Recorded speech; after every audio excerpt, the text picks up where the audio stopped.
A fé reformada ela tem alcançado e influenciado a mentalidade de muitos cristãos no Brasil, que de origem evangelical ou pentecostal, têm aderido à fé reformada. Mas ainda há muita confusão ou indefinição quanto à teologia reformada. O propósito desse vídeo ele é simplesmente dar uma orientação básica para aqueles que se achegando, abraçar a teologia reformada e desejam continuar crescendo no conhecimento da graça do nosso Senhor Jesus. Em primeiro lugar, quero pontuar é que você, para ser um reformado, você precisa ser um calvinista. Desculpa ser meio básico, porque hoje você tem agora remonstrantes ou arminianos também se dizendo reformados. Mas o verdadeiro reformado, historicamente falando, é o calvinismo. O calvinismo, a teologia reformada, ele se apresenta nos documentos confessionais. Então, o reformado calvinista, obviamente, ele subscreve, e nós da Igreja Presbiteriana do Brasil subscrevemos 3 documentos: a Confissão de Fé de Westminster, o Catecismo Maior e o Breve Catecismo. Então, se você consegue adquirir esses livros na editora Cultura Cristã ou em alguma outra livraria, e é um material muito rico.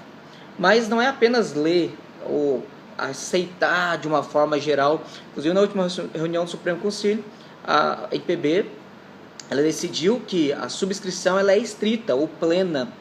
Então, para que você entenda essa questão de subscrição, eu recomendo que você leia alguns livros, ou procure ler esses livros ou esses assuntos. O primeiro deles, talvez mais fácil de ser acessado por aí, ou conseguido, é esse daqui, que é a subscrição confessional do Ulisses Horta Simões, que é a tese de mestrado dele. Um outro livro, já bem conhecido, é o Imperativo Confessional, do Carl Henry. Esse livro, ele trata, expondo o assunto também da confessionalidade. Para quem sabe inglês, tem esse livro do Morton Smith, que são 2 textos, um do John Murray e o outro dele, e é uma peleja, uma defesa para a plena subscrição dos padrões de Westminster na Igreja Presbiteriana na América. Um livro muito interessante, inclusive o texto do Morton está em português e deve estar rodando na internet por aí, é fácil de ser obtido. Um texto que acabou se tornando padrão nos Estados Unidos e que infelizmente não está em português, esse aqui é a prática da subscrição confessional, organizado pelo David Hall, e são vários artigos de vários autores, todos eles muito bons, muito bons. Então você tem essa parte de subscrição, então você procure ler esse assunto sobre subscrição, a necessidade de membros, de oficiais, de candidatos a ministros do Evangelho serem honestos, coerentes, transparentes, serem fiéis subscritores da nossa confessionalidade, os padrões de fé de Westminster. Além dos 3 padrões, ou além dos 3 livros que compõem o padrão de Westminster, a Confissão, o Catecismo Maior e o Breve Catecismo, você tem as 3 formas de unidade, que é a Confissão Belga, o Catecismo de Heidelberg e o Cânon de Dort. Mas toda a riqueza confessional reformada não se limita apenas a esses 6 documentos.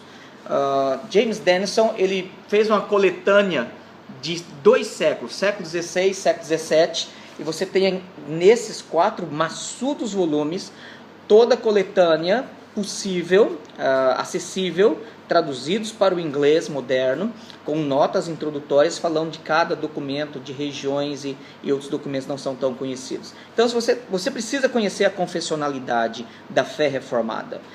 Outro ponto que você precisa saber é quanto aos 5 solas: sola gratia, sola Christus, sola fides,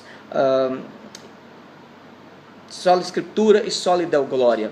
Não necessariamente essa ordem, mas a ordem nessa aqui não faz muita diferença. Mas você precisa conhecer os solas da reforma. Todos eles têm implicações da vida cristã, do culto, da adoração, da ética, da identidade. O que une os reformados, inclusive também luteranos e outros grupos do século XVI, que são herdeiros do século XVI.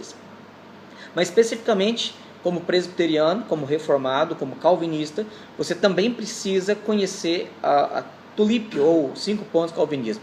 O que, infelizmente, a maioria dos que estão agora se agregando, se chegando à fé reformada, pensam que ser calvinista é apenas subscreveu 5 pontos, e alguns ainda de forma incoerente, subscrevendo 4 ou 3 pontos. O que precisa ser afirmado é o seguinte: há uma fidelidade escriturística nos 5 pontos, e há uma unidade lógica nos 5 pontos. Se você nega qualquer um deles, você destrói a unidade, você destrói a lógica deles, você destrói a coerência interna do sistema, especialmente nos 5 pontos do calvinismo. É por isso que Valentin Repp ele disse que o calvinismo é o mais amplo, o mais profundo cristianismo, ou se você preferir, o mais puro cristianismo, ou como eu prefiro qualificá-lo, o mais consistente igualmente, o mais harmonioso cristianismo. Então, os 5 pontos calvinistas de fato são conhecidas às vezes como as doutrinas da graça, mas acima de tudo é o cerne soteriológico do calvinismo. Não é todo o calvinismo.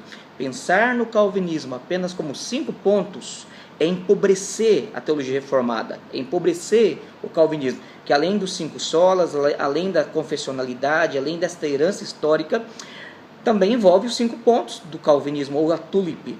Mas também outro aspecto muito importante da teologia reformada é a teologia do pacto. A teologia do pacto ela é a coluna dorsal da teologia reformada. Negar a teologia do pacto é negar na essencialidade a própria teologia reformada.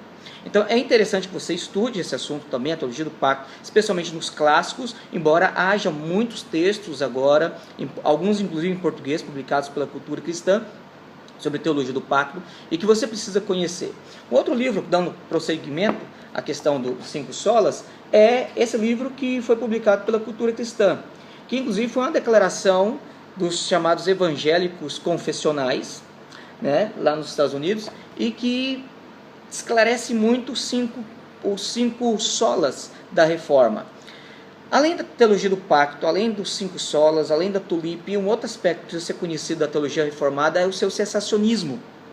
Todos os textos confessionais, todos os credos, catecismos da teologia reformada são cessacionistas. Eles eram cessacionistas basicamente em 2 direções: contra o continuismo católico romano, das visões, revelações e a própria autoridade defendida nas revelações do Papa, né, como apóstolo, como autoridade inspirada, como também, por outro lado, do fogo amigo, se a gente pode chamar de fogo amigo, dos anabatistas, de quakers, fanáticos e outros grupos que surgiram no meio dos reformados, dentre os reformados, e que se desviaram e acabaram adotando uma perspectiva continuista. Além então do cessacionismo, que faz parte da identidade reformada, histórica, você também tem a questão da cosmovisão. E aí sim, como cosmovisão, Abraham Kuyper é uma boa pedida. Você também tem o Joel Bick, que também é uma boa pedida. E um livro que infelizmente não tem em português, eu estou traduzindo, já estou no capítulo 9 ou 10, é esse livro do Henry Mitter, A Ideia Básica do Calvinismo, que é um livro que até o capítulo 8 trata sobre a identidade do calvinismo, e do capítulo 9 até o capítulo 22 ele vai tratar a respeito da relação Estado e Igreja, e vai então expor toda a relação do calvinismo influenciando a sociedade. É um livro muito interessante, vale a pena, acho que fecha essa trilogia sobre cosmovisão reformada. Mas, para que você possa também entender que toda a vida ela é coram Deo, ela é diante de Deus, ela é vivida para a glória de Deus, e o breve catecismo, e o catecismo maior começa perguntando: qual é o fim principal do homem? É glorificar a Deus e gozá-lo, ou desfrutá-lo, regozijar-se nele para todo sempre. Esse livro do Joel Bick é excelente para esse assunto. Então entender como que a espiritualidade, a piedade, o temor do Senhor domina todas as esferas, viver debaixo do senhorio de Cristo para a glória de Deus, tendo como motivação santa cada impulso, cada medida, cada ato, cada decisão, e vivendo realmente a nossa vocação para a glória de Deus. Esse é um pequeno esboço do que é teologia reformada. Se você deseja, tem é muita coisa para se estudar, é muita coisa para conhecer. Seja bem-vindo, prepare-se para ler, prepare-se para conhecer, prepare-se para ouvir e prepare-se para viver para a glória de Deus. Bem-vindo à Teologia Reformada.